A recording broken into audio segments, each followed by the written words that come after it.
আসসালামু আলাইকুম। ইটালি ভিসার গুরুত্বপূর্ণ একটা বিষয় আজকে কথা বলবো। একদিক থেকে ভালো খবর, কিন্তু বাংলাদেশীদের জন্য বিশেষ করে এটা দুঃসংবাদই বলবো। দেখেন, অনেক মূল্যাবস্থা নতুন করে রিজেক্ট করতেছে। মানে কি? যেই মূল্যাবস্থা উঠে গেছিল, আপনাদের হাতে আছে, আপনারা অ্যাপয়েন্টমেন্টের জন্যও হয়তোবা দাঁড়াইছেন, সেগুলোও রিজেক্ট করে দিচ্ছে। এক। দ্বিতীয়ত, মালিকের কাছে নতুন করে কমিউনিকেশন যাচ্ছে। কি কমিউনিকেশন? মালিকের ২ টা সার্টিফিকেট। আমি আজকে যাদের সাথে কথা হইলো, ২ জনের সাথে কথা হইছে। দুইজনেরই একই জিনিস বলছে। ডুট সার্টিফিকেট এবং আলেজ্য তিহ। মানে আলেজ্য এবং ডুট সার্টিফিকেট। এখন ডুট সার্টিফিকেট হলো আপনার ট্যাক্স এর ইনফরমেশন, যেগুলো সরকারের সাথে লেনদেন, এগুলা ক্লিয়ারের ৬ মাস ভ্যালিডিটি থাকে, ওইটা বের করে এত বড় কিছু না। কিন্তু আলেজ্যর বিষয়টা আমি একটু ভিডিওর পরে কথা বলি, আপনাদের কাছ থেকে লুকানো হয় এই বিষয়টা।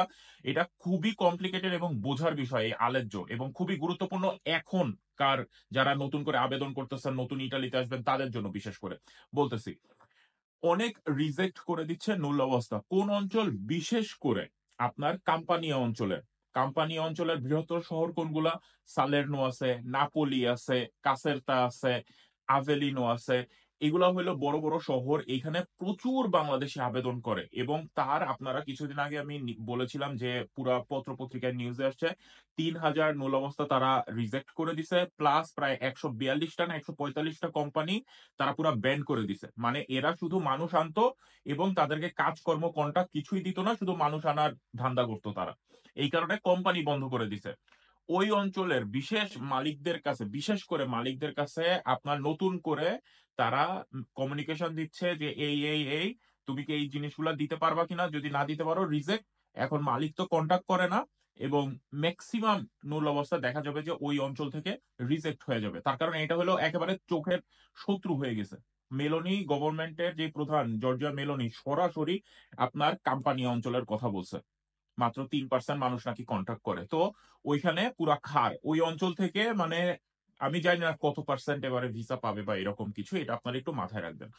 এখন আলেজ্জোর কথাটা বলি। আলেজ্জো তিফো মানে কি? ইটালিতে আসার জন্য আপনার মেইন কিছু সার্টিফিকেটের দরকার হয়, এটা বারবার আমি বলি। স্পন্সরের জন্য আনপাল সার্টিফিকেট লাগে, এবং সিজনালের জন্য এবং স্পন্সরের জন্য অন্য যে ৩টা মেইন ডকুমেন্ট লাগে, তার একটা হলো আসেভারাসিওনে দুট সার্টিফিকেট, এবং তৃতীয়টা হলো আপনার আলেজ্য বাসার কন্টাক্ট, এইখানে এসে কই থাকবে। আপনার জন্য যখন আবেদন করে, যে কোনো একটা ঠিকানা দিয়ে কিন্তু আবেদন করা সম্ভব। অর্থাৎ আমি যেরকম শিফাত, আমি যেই বাসায় থাকি সেই বাসার ঠিকানা দিয়ে আমি আবেদন করে দিলাম, অথবা আমার যেই অঞ্চল ওই অঞ্চলের অন্য একটা জায়গা থেকে আমি আবেদন করে দিলাম। তখন আপনার যেই সিটি রেজিস্ট্রেশন অফিস আমরা বলতেছি, বা পৌরসভা বলেন, ওইখানে তো আবেদন করা লাগে অনলাইনে। তখন একটা রিসিপ্ট দিয়ে দেয়। ওই রিসিপ্টটা দিয়ে কিন্তু আপনি এই ফ্লুসিতে আবেদন করতে পারেন। কিন্তু ওই রিসিটে আপনার মূল্যাবস্থা এখন আর উঠবে না। এটা আপনি 100% শিওর থাকেন। আপনাকে কি করতে হবে? ওই রিসিপ্টটা নিয়ে যেই মালিক, বাড়ির মালিক, যে যে আপনাকে, আপনার যেই বাড়ির মালিক তাকে নিয়ে ওই রেজিস্ট্রেশন অফিসে যেতে হবে। আপনার যেই মালিক, কাজের মালিক এবং বাড়ির মালিক, দুইজনকে সিটি রেজিস্ট্রেশন অফিসে যেতে হবে একটা কন্ট্রাক্ট ফর্ম নিয়ে।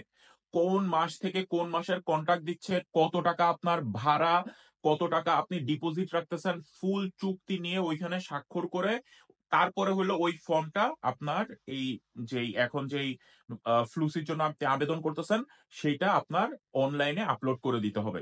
তা বাদে আপনার মূল্য অবস্থা উঠার চান্স কম, যদি ওঠেও সেটা রিজেক্ট হয়ে যাবে। নতুন করে আপডেট করে দিতে বলতেছে। আমি কথা বলি, কথাগুলা মন দিয়ে শুনেন।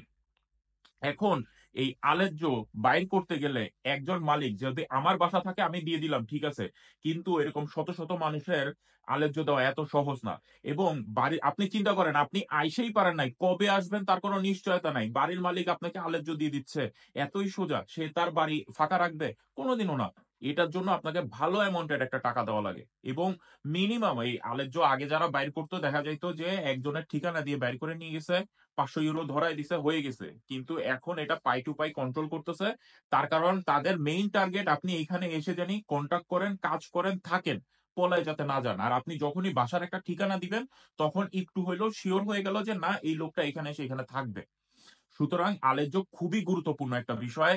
এই ফ্লুসি যারা নতুন করে ভিসার জন্য আবেদন করবেন, বা যারা অলরেডি আবেদন করছেন, এটা আপনাদের মাস্ট লাগবেই।